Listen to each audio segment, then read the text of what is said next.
Bismillahirrahmanirrahim. Assalamualaikum warahmatullahi wabarakatuh. Perkongsian kita pada hari ini ialah tafsir surah Al-Baqarah ayat 1 hingga 5.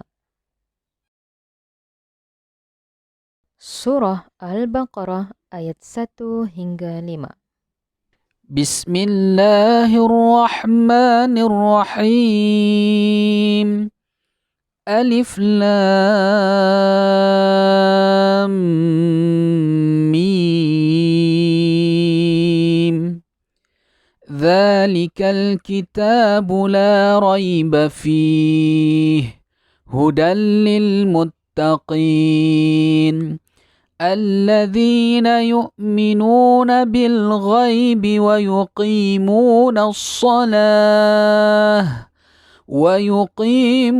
الصلاة ومما رزقناهم ينفقون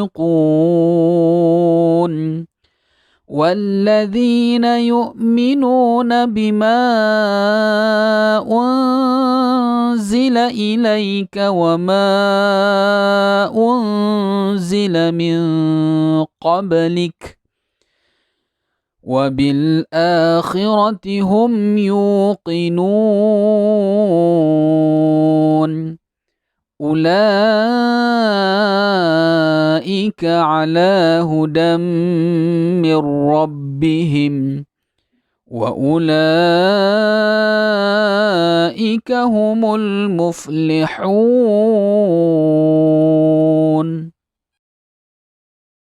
Pengenalan surah Al-Baqarah. Surah Al-Baqarah bererti sapi ataupun lembu betina. Sesetengah ulama mengatakan surah Al-Baqarah ini terdapat dua nama. Yang pertama surah Al-Baqarah, yang kedua surah Alif Lam Mim. Ayat surah Al-Baqarah diturunkan di kota Madinah Al-Munawwarah. Surah ini juga mengandungi 286 ayat. Terjemahan surah Al-Baqarah ayat 1 hingga 5. Bismillahirrahmanirrahim. Alif Lam Mim. Alif Lam Mim. Dzalikal kitabu la raiba fihi hudan lil muttaqin. Kitab Al-Quran ini tidak ada sebarang keraguan padanya, yang menjadi petunjuk bagi orang-orang yang bertakwa. الذين يؤمنون بالغيب ويقيمون الصلاة ومما رزقناهم ينفقون.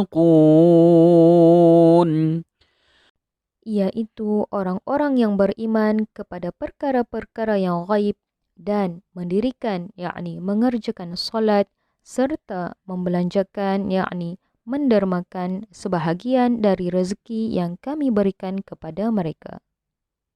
والذين يؤمنون بما أنزل إليك وما أنزل من قبلك وبالآخرة هم يوقنون.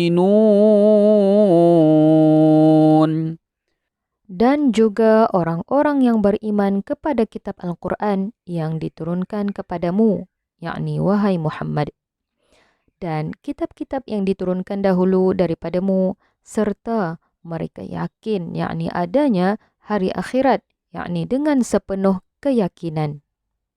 أولئك على هدى من ربهم وأولئك هم المفلحون.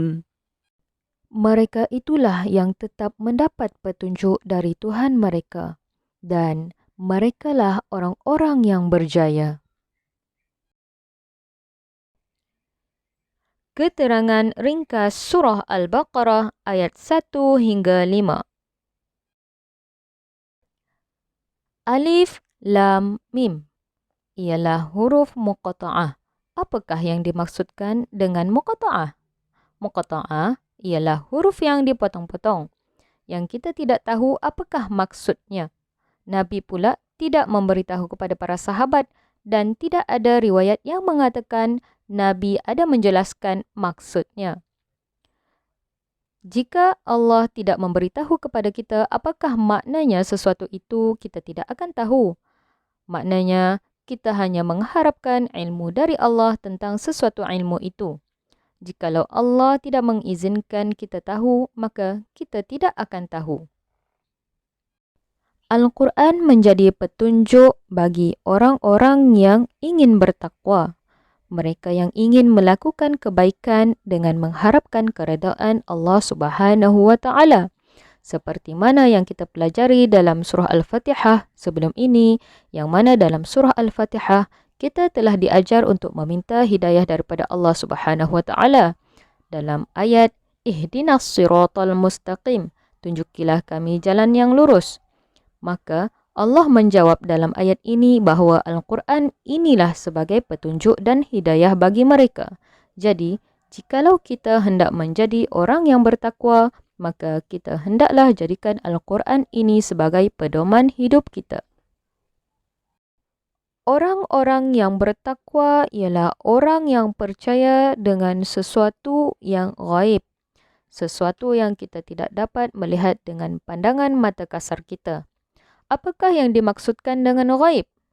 Ia adalah perkara yang kita tidak boleh lihat, seperti contoh Allah, malaikat, syurga dan neraka. Walaupun kita tidak nampak dengan mata kasar, tetapi kita sebagai orang Islam wajib mempercayai kewujudannya.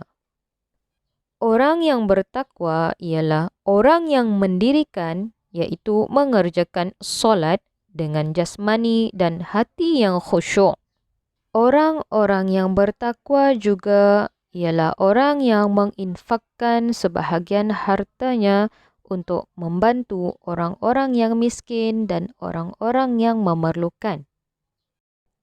Orang yang bertakwa ialah mereka yang percaya dan yakin akan hari kemudian dan pada ketika itu disiksa orang yang melakukan kejahatan dan diberi nikmat kepada orang yang melakukan kebaikan. Orang yang bertakwa itulah yang menang dan berjaya di dunia dan di akhirat. Dan mereka itulah yang mendapat nikmat daripada Allah Subhanahu wa Ta'ala serta tidak dimurkai dan tidak pula sesat. Kesimpulan pelajaran kita pada hari ini. Yang pertama, sesungguhnya Al-Quran itu didatangkan oleh Allah Subhanahu wa Ta'ala. Yang kedua, Al-Quran itu menjadi petunjuk bagi orang yang bertakwa. Yang ketiga, orang yang beriman selalu mendirikan solat. Yang keempat, orang yang beriman selalu percaya adanya hari pembalasan. Dan yang kelima, kejayaan itu hanya dapat dicapai oleh orang yang beriman dan bertakwa. Sekian sahaja pelajaran kita pada hari ini. Semoga apa yang dikongsikan pada hari ini dapat memberikan manfaat kepada semua. Syukran jazilan. Ma'assalamah.